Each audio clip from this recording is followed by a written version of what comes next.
महान बॉक्सर मोहम्मद अली म्हणायचे, मला माझ्या ट्रेनिंगच्या प्रत्येक मिनिटाचा तिरस्कार आहे, पण तरीही मी स्वतःला सांगायचो की आता थोडासा त्रास सहन कर आणि उरलेलं आयुष्य विजेता म्हणून घालव.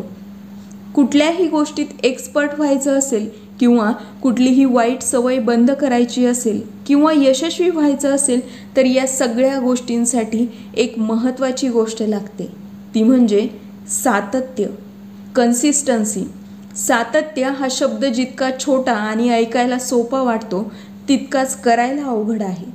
त्यामागे कारणेही तशी आहेत. काही करण्याची इच्छा न होणे, शिस्त नसणे किंवा कुठलीही प्रेरणा, मोटिवेशन नसणं. सातत्य ठेवण्याची ही सवय वर्षानुवर्ष केलेल्या प्रयत्नांमुळे शक्य होते, पण बहुतेक लोकांना हे जमत नाही. बहुतेक जण उत्साहाने सुरुवात तर करतात, पण एक दिवसाच्या वर कुठल्याही गोष्टीत सातत्य आपण ठेवू शकत नाही. सातत्य ठेवल्याने काय बदल होईल, काय यश मिळेल, या सगळ्या गोष्टी आपल्याला माहीत असतात, तरीही आपण ते करू शकत नाही.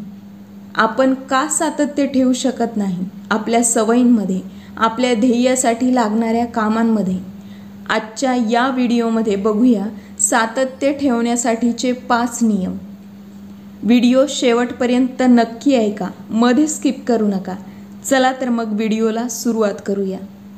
नंबर 1, स्वतःसमोर रिअलिस्टिक टार्गेट ठेवा. ही चूक आपण नेहमी करतो. जेव्हा आपण एखादी गोष्ट करायचं मनात आणतो, ठरवतो, त्यावेळेस आपण म्हणतो की आजपासून आयुष्यभर मी ही गोष्ट करणार.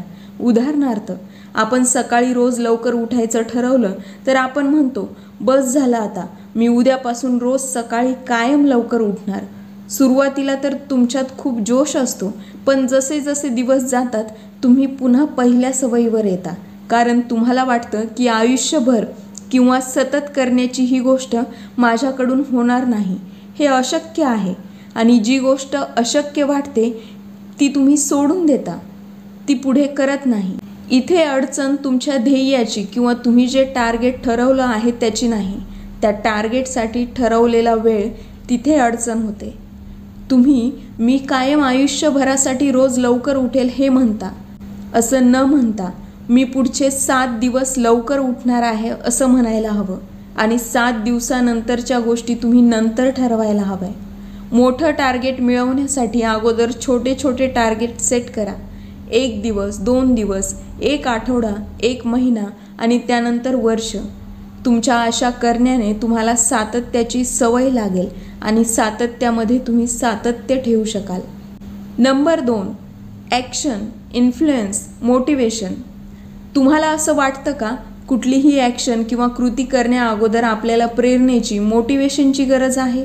तर तुम्ही चुकीचा विचार करत आहात. हो, आपल्या सगळ्यांना असंच वाटतं की आपल्याला काहीतरी ॲक्शन घेण्यासाठी, कृती करण्यासाठी, आपलं ध्येय मिळवण्यासाठी कुठल्या तरी मोटिवेशनची, प्रेरणेची गरज आहे. पण खरंच तसं नसतं. जेव्हा तुम्ही ॲक्शन घेता, त्यात सातत्य ठेवता, त्यावेळेस तुम्हाला प्रेरणा मिळते, तुम्ही मोटिवेट होता आणखी काम करण्यासाठी. जर तुम्ही कुठलीही कृती करण्यासाठी, ॲक्शन घेण्यासाठी मोटिवेशनची वाट पाहत असाल तर तुम्ही आळशी होत आहात. खूप वेळा मोटिवेशन मिळूनसुद्धा आपण कृती करत नाही. याउलट तुम्ही रोज कृती कराल तर तुम्हाला रोज मोटिवेशन मिळेल आणखी काम करण्यासाठी.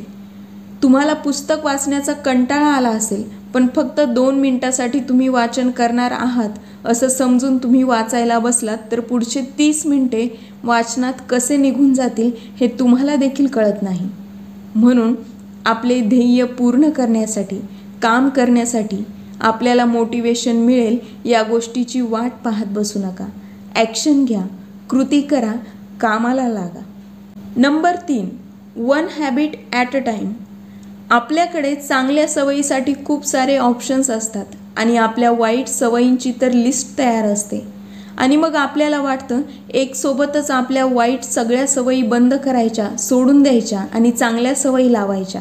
जसं की आजपासून मी फोन कमी बघणार, सोशल मीडियाचा वापर कमी करणार, रोज सकाळी उठणार, रोज थोडा वेळ तरी शारीरिक कसरतीसाठी देणार, व्यायाम करणार, रोज थोडा वेळ का होईना वाचन करणार, माझं जे ध्येय आहे त्या ध्येयासाठी थोडा वेळ का होईना मी काम करेल, इत्यादी इत्यादी.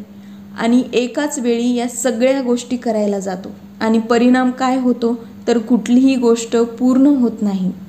असं न करता रोज कुठली तरी एक सवय बदलायला जा.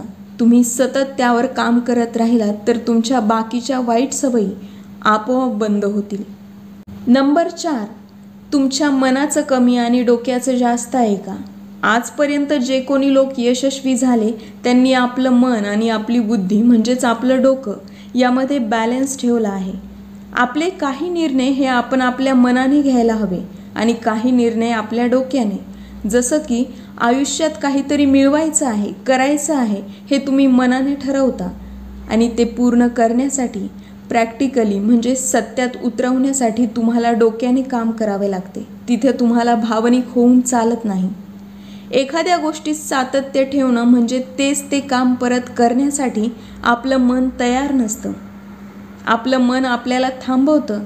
आता करू नकोस, कंटाळा आला आहे, नंतर करू असं आपलं मन आपल्याला सांगत असतं. अशा वेळेस आपल्या मनाचं न ऐकता आपल्या डोक्याने काम करायचं. जे लोक जास्त करून मनाने विचार करतात ते मागे राहतात. 100%पैकी 90% डिसिजन हे आपल्या डोक्याने प्रॅक्टिकली घेणारे लोक पुढे जातात. नंबर 5, सातत्य ही खूप कंटाळवाणी गोष्ट आहे. महान बॉक्सर मोहम्मद अलीपासून ते विराट कोहलीपर्यंत सगळेच सातत्य या गोष्टीला कंटाळवाणे म्हणतात. पण तरीही त्यांनी ती गोष्ट सोडली नाही, म्हणून ते आज त्यांच्या क्षेत्रात यशस्वी झालेले आहेत. एखाद्या गोष्टीत सातत्य ठेवणं, कन्सिस्टन्सी ठेवणं किंवा रोज रोज तीच गोष्ट करणं तुम्हाला कितीही कंटाळवाणं वाटलं तरी आयुष्यात यशस्वी होण्यासाठी ते गरजेचं आहे, महत्त्वाचं आहे. तुम्हाला कंटाळवाण्या वाटणाऱ्या गोष्टी तुम्हाला यशस्वी करत असतात. तुमच्यासाठी त्या गरजेच्या असतात आणि हे ठराविक काळानंतर किंवा तुम्ही यशस्वी झाल्यानंतर तुम्हाला समजतं. पण त्यासाठी संयम ठेवून तुम्हाला सातत्याने गोष्टी करायला हव्यात. कारण आपल्यासाठी कंटाळवाणी आणि बोरिंग असणाऱ्या गोष्टी आपल्यासाठी फायद्याच्या असतात. व्हिडिओ आवडला असेल तर लाईक आणि शेअर करायला विसरू नका आणि चॅनलला सबस्क्राईब करायला विसरू नका.